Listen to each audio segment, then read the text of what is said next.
Yanzu haka dai gwamnatin jihar Zamfara ta sake rufe kasuwannin shanu guda 11 a wasu sassan jihar har sai abin da hali ya yi. Hakan na ƙunshe ne ta cikin wata sanarwa da kwamishinan yaɗa labarai na jihar Manir Haidar ya fitar. Ya ce an rufe kasuwannin ne sakamakon rahoton tsaro cewa 'yan bindiga na amfani da kasuwannin wajen sayar da shanun da suka sace wa al'umma.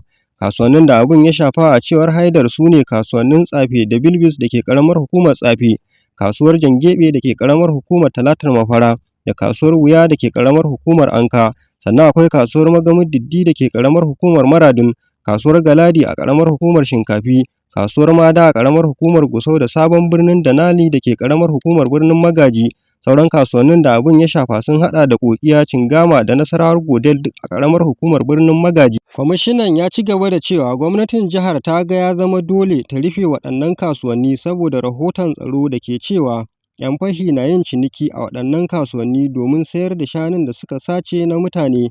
Ya ce gwamnatin jihar ta umarci jami'an tsaro da su tabbatar da bin doka da oda tare da kama duk wanda ya karya dokar. Ya ƙara da cewa tun daga lokacin an umarci jami'an tsaro da su kama duk wanda aka samu a cikin waɗannan kasuwanni da abin ya shafa.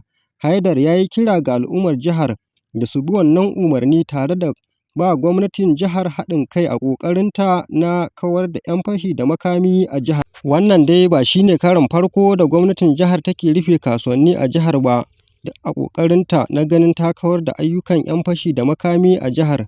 Jihar ta Zamfara dai ta sha fama da ayyukan masu garkuwa da mutane 'yan fashi da makami, inda gwamnatin jihar take ɗaukar duk wasu matakai da za su kawo ƙarshen waɗannan ta'asa.